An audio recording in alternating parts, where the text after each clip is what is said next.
deep in the Allegheny Mountains of West Virginia, in the middle of a rugged 13,000 square mile expanse known as the National Radio Quiet Zone.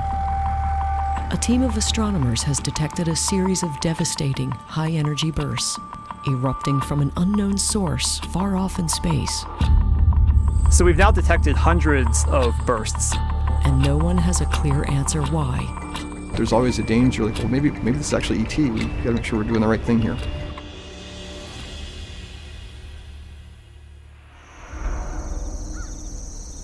The small towns of West Virginia's highlands are some of the most isolated in America. But today, one of them finds itself in the center of a cosmic mystery. All because of this, the Green Bank Telescope, one of the largest movable objects on dry Earth. The structure here stands almost 485 feet above ground level. It's actually taller than the Great Pyramid of Giza. We can see more of the celestial sphere here in Green Bank than can be seen from any single telescope anywhere else in the world. We can see 85% of the celestial sphere right here. Life in and around Green Bank is heavily restricted by the needs of the telescope. We don't have cell service here. There is no Wi-Fi. It's prohibited completely. Television is a little tricky. The enforced silence around the telescope allows it to detect signals that few others can. For the past few years, astronomers have been using Green Bank to investigate a string of unusual signals called fast radio bursts that have been detected across the universe.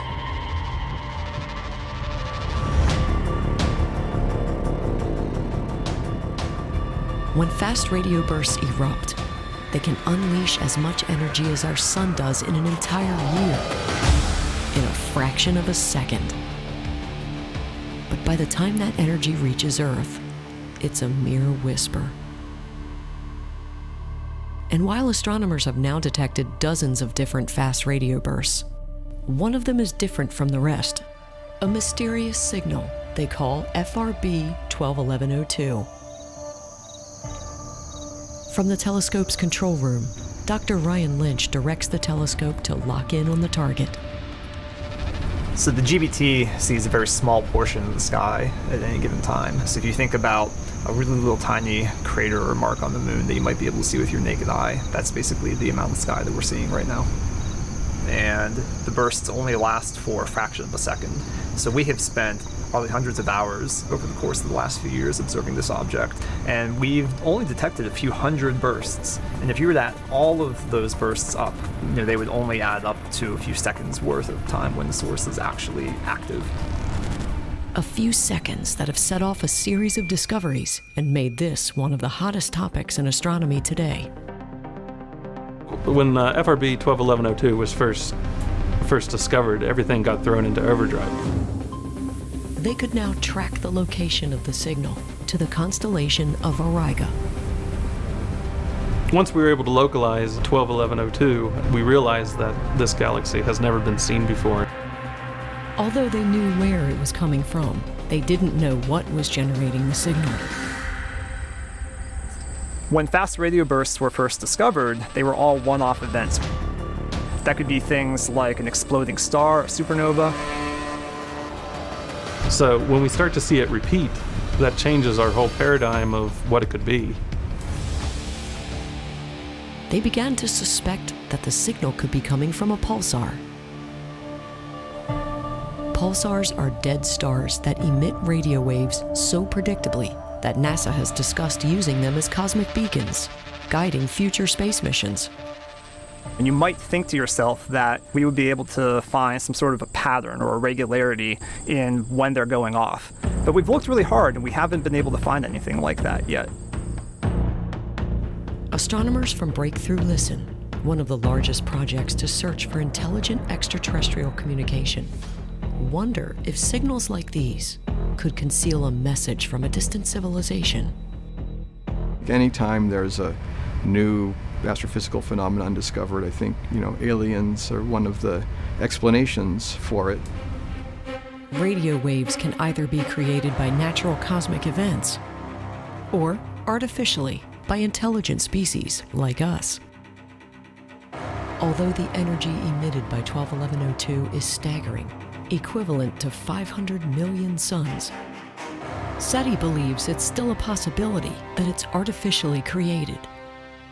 Part of our assumptions in the SETI field is that we are just getting into radio technology. We've only had it for 100 years, and other civilizations could be far more developed than we are.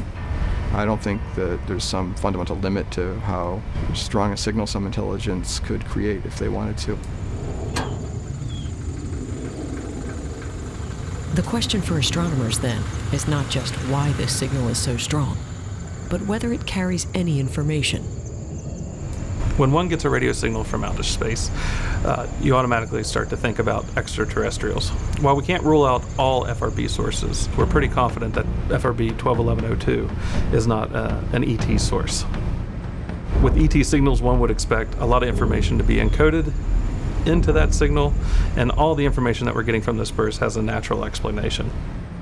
To demonstrate what an encoded message could look and sound like, Andrew Seymour has created one from scratch. Each pixel in this image of the Green Bank Observatory's logo corresponds to a different frequency and time. Think about them like a series of notes on a sheet of music. Here, instead of having 7 or 12 notes that we may have on other instruments, we have over 1,000 notes being played here. When all of those notes are played together, we see and hear this.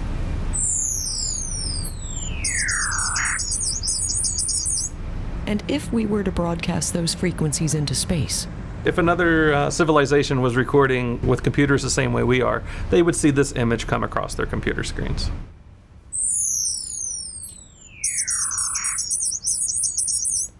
But when Andrew analyzed the signal coming from 121102, he discovered something very different.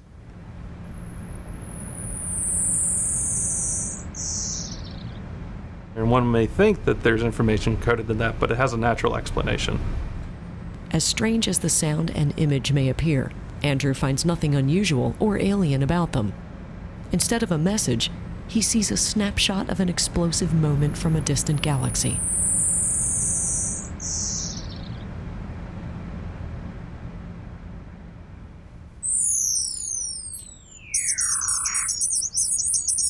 Many still believe that if we were to receive a message from a distant civilization, it would come to us cloaked in a radio signal like this. And that is one more reason why every new radio burst is met with such anticipation. Now that scientists have determined that the source of the unidentified repeating signal is unlikely to be a supernova, or a pulsar, or even a message from beyond our galaxy, they've turned their attention to one of the most exotic and violent phenomena in the universe: magnetars.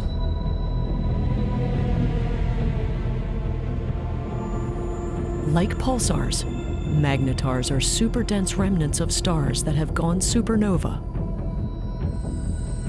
Imagine an object with the same mass as 500,000 Earths, but squeezed into about the size of a city. That's the equivalent density of taking every person on the planet and squeezing them into a sugar cube. What sets them apart is their magnetic force.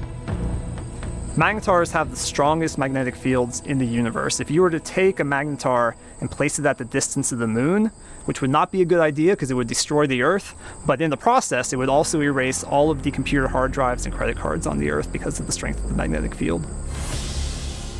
When a crack forms on a magnetar's rigid surface, it can set off a starquake, ejecting so much energy that it can be felt billions of light years across the universe. And the radio waves coming from 121102 tell us something extraordinary. We saw that they were really twisted up, kind of like a corkscrew. And the degree of twist is higher than in any other source of radio waves that we've ever detected. So we think that this could be a sign that FRB 121102 is itself living somewhere near a black hole. A white-hot magnetar nestled in the orbit of a black hole. firing off instantaneous bursts of energy that billions of years later can be observed from Earth. Even though we're only detecting the bursts now, they were actually emitted hundreds of millions to billions of years ago. So it seems like we're watching this drama unfold in real time, but in fact, the objects that have created these bursts may very well be long gone. Decoding FRB 121102 has revealed a part of the universe we never knew before. And it could also help us better understand the explosive magnetars discovered in our own galaxy as well. Within our own galaxy, we have something that's very similar. So why are these energetic events happening in other galaxies, but yet not our own?